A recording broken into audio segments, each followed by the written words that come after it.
This is a time for justice. Welcome to today's show. I recently mentioned about climate change. What in the world more could they possibly blame on the climate? And I guess they're listening, or obviously this has been part of their plan from the get-go, like I said, which is to blame every single thing on the climate.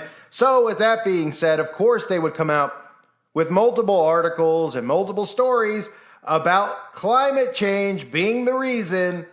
That's right. Ready? Being the reason that costs are going to rise even more in 2023. And it's all being blamed on climate change, of course, from these billionaire CEOs who are the ones telling you that you're the problem, yet they're flying around in their private jets, which I'll get into in a few minutes. But thousands of CEOs say they expect 2023's high prices to rise even more over the course of the year. Their reasons: climate change. A majority of company leaders expect to see anywhere from a moderate to very large impact on costs due to climate change within the next year, according to a recent survey of more than 4,400 CEOs from around the world conducted by an accounting and consulting firm. I'm surprised it's not 3,300, but I guess 4,400. But pretty interesting, right? That these people who are the CEOs of major corporations are blaming all of us for the problems of the climate. Now, all the price spikes and all these things are obviously being done on purpose. And they're not going to continue to be able to get away with these things unless they blame it on a boogeyman. They're working climate change in with the stuff going on in Ukraine for the reason for the the spike in food prices. But the fact of the matter is, which I've covered since the outbreak, they've been paying farmers to burn their crops, telling people they could get diseases through the crops. Then they've been cutting, fertilizer shortages. They've been creating fertilizer shortages. They're not delivering fertilizer.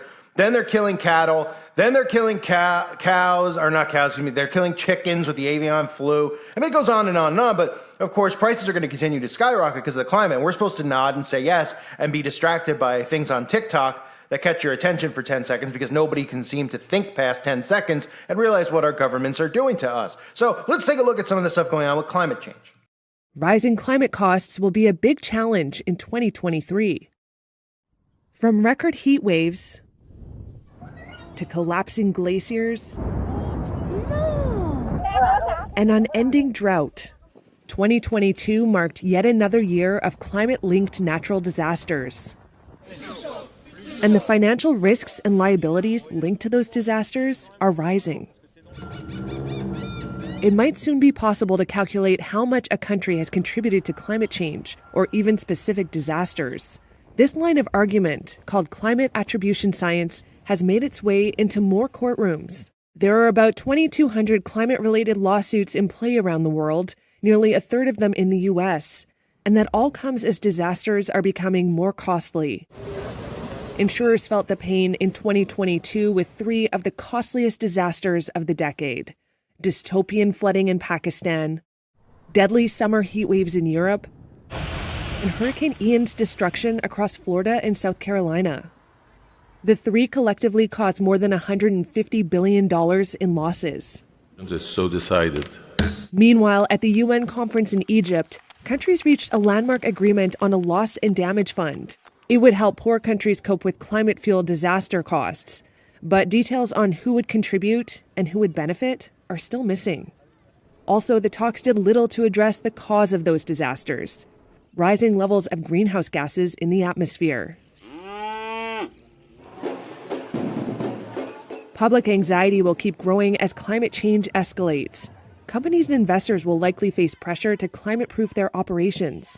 Governments and firms could be hit with more climate court cases. At the end of the year, countries will meet again at COP28 in Dubai. They'll still be under pressure to see that emissions are cut in half by 2030 and to net zero by 2050. It's the only path to keeping global warming within 1.5 degrees Celsius. So in recent months, climate-fueled disasters have killed crops, ended infrastructure, impeded energy supplies, and prevented workers from staying on the job amid record heat. Such incidents have led environmental experts and economists to establish a link between climate change and inflation. Of course, because this is the thing. If people start realizing the government's doing it on purpose and trying to make everybody broke, and then there'll just be this global ruling elite, then people would grab their weapons or grab their pitchforks or just stop complying with the government and form their own government within the government. So many different things that they would do. But they wouldn't deal with this. They wouldn't continue to deal with it. But the scapegoat always, like I said, has to be the boogeyman. It's got to be the guy in the cave, right? Over in Afghanistan. It's got to be Putin. It's got to be the climate, right? All these things that we know that they can do, like the situation in Turkey, which they can do, and then just blame on boogeymen. That's how they operate. And when you think about all these people, who comes to mind first? Well, of course, Billy Gates does, right at the top of the list, with Greta and the rest of the shills who go out there and pump climate change. And it's amazing that there's actually people who support these people. Like Bill Gates has people who admire him. Absolutely incredible. And Bill was called out recently as being a hypocrite because of his carbon footprint. And people don't realize the carbon footprint, again, is just monitoring everything you buy, everything you do, everywhere you go. You're going to have a limit, like a curfew. And when you hit that limit for the month, you are going to be locked up inside, quarantined. And again, that's something they've obviously prepared people for, and this all ties in with one another. But listen to Bill and notice some of the stuff that Bill says about why he's not a hypocrite. How he captures air, direct air capture he talks about. So he does these things that make sure that his carbon footprint isn't more than anyone else's, even though every time he flies, it's like the equivalent of a carbon footprint for a state if you do the math on figuring out every individual's carbon footprint, every factory's carbon footprint. Every time these people fly on a private jet, it's the equivalent of like a state's for the day. A month for one flight that these people take to Switzerland. But listen to Bill lie through his teeth, because this guy is absolute. Well, you know what he is. Listen to him. That if you are a climate change campaigner, travel around the world on a private jet, you're a hypocrite. I, by the gold standard of funding Climeworks, far exceeds my family's carbon footprint. Should I stay at home and not come to Kenya and learn about farming and malaria? Not only am I not part of the problem by paying for the offsets, but that I'm part of the solution. So he says things like, should he stay at home? Well, Bill, yes, you should stay at home. In fact, I'd like to see you stay inside of a jail cell where you belong. He goes on to say, he's not part of the problem, he doesn't think, because of all the stuff he's doing. He's right. He's not part of the problem. He is the problem. Bill Gates, these CEOs like Larry Fink, these hedge fund guys, these billionaires, they're the ones pushing this. And the poor out there, all the real poor people do is blame the middle class. And and then when they blame the rich and the elites, they think that it's all Republican people like Donald Trump, et cetera, et cetera. And that's what the illusion. Another one of the things with Trump, the illusion that he plays is, oh, he's Republican, he's rich, he doesn't pay his taxes. That's the type of stereotype they want in people's heads. But the reality is that all the rich elite corporations and CEOs are all liberal. Okay? And they're the ones who are not trying to make life better. The equity plan is a controlled plan, a plan to control your every which move. It's not a plan to say, oh, well, you were born in a poor neighborhood, you're black. Well, now we'll give you what you deserve. It's going to be way worse. Because what they're going to do is monitor every single thing that you do, and then you're going to realize how bad it is, and it's going to be too late. But as they go on here in this article, of course, it's from CNBC, just more poop, but it's being pushed by all the mainstream media outlets. If you Google it, you'll see all these mainstream media outlets with the same title, same headline.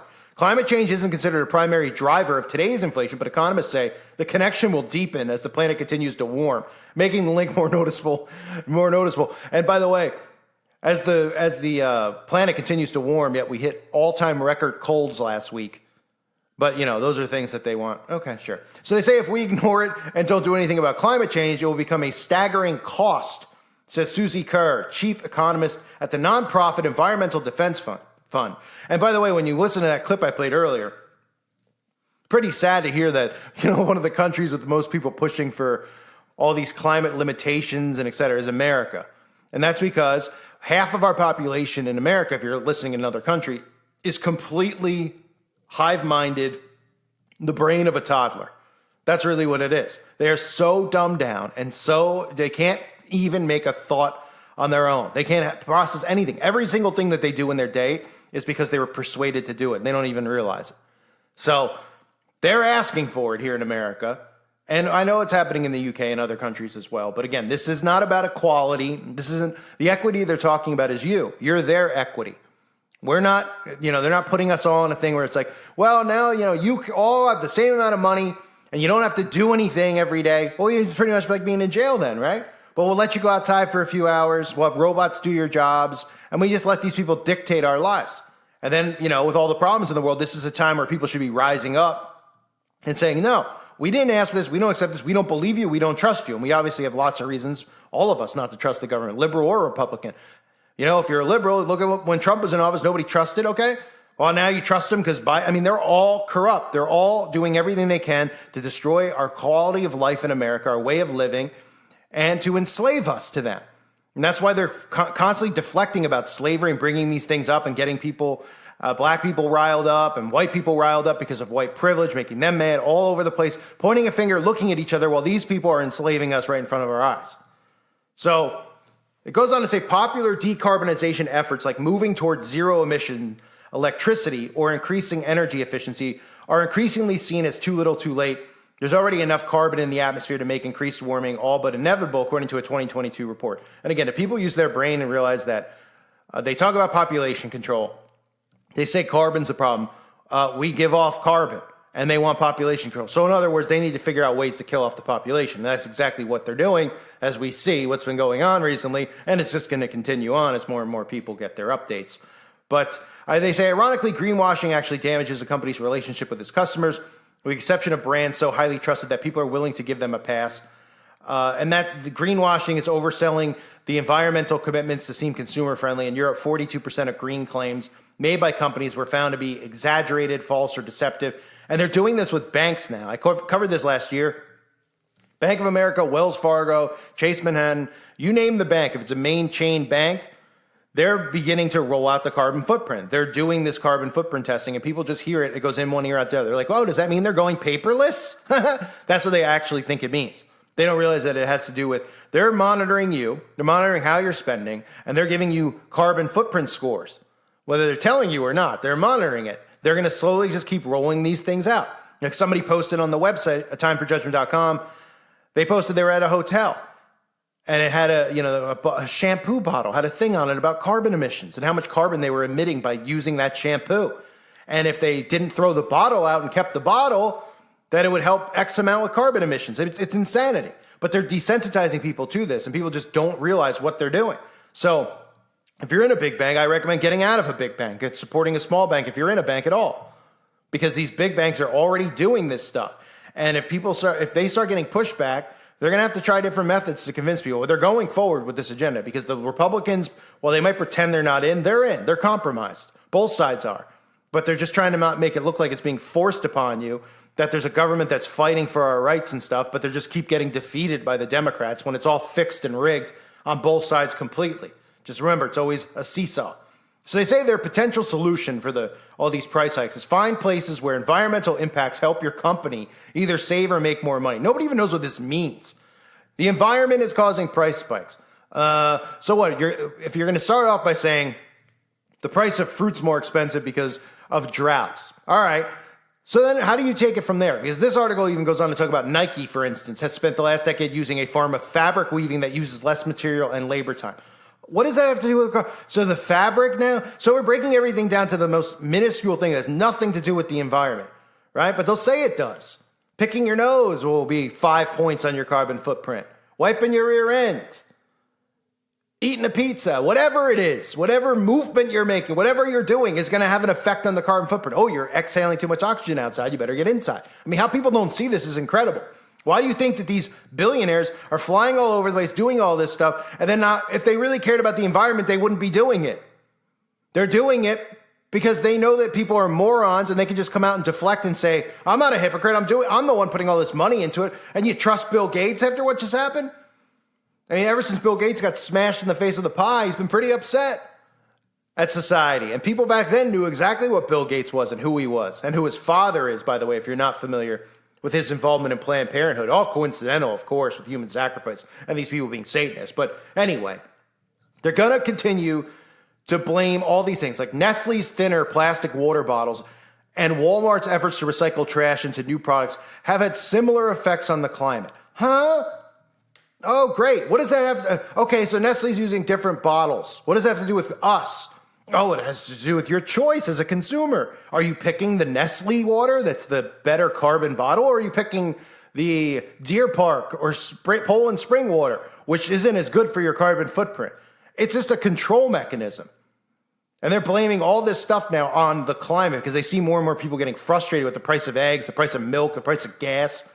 Tax season's coming up and people are going to be like, I don't even have the money to pay my taxes. Where's my money? And they're going to realize that they were just pinching people without making things seem like, if you went to the grocery store and eggs were $99, there'd be a problem. There'd be an uprising. People's hair would catch fire. There'd be fire coming out of their mouths, right? The fact that it's $12 in some states is already doing that, and that's insane. But what they've been doing is they've been putting less in packages and spiking the prices, right? So people are seeing less in their bank account, especially come tax season, and they're going, what did we spend money on this year? Oh, well, you didn't. You lived the same lifestyle. Instead of taking a grandish vacation or taking your kids to Wally World or whatever, well, you have less money this year because peanuts cost you an extra $40 a year. Eggs cost you an extra $500 a year. I mean, really, that's how it is. It's a silent way of stripping people of their income, stripping people of their livelihoods until everybody's eventually got nothing. And then they'll come in and they'll go, well, don't worry. We have these carbon-friendly apartment complexes where you could work in there, live in there. Oh, yeah. It looks just like a prison, just no bars. The bars are invisible, but you'll get electrocuted if you try to leave. Especially, the one I covered, the line in Saudi Arabia. Well, you're in the middle of the desert. I don't think you're going to try to leave. You might fry, 20 minutes out in that sun, you might be dead pretty quick.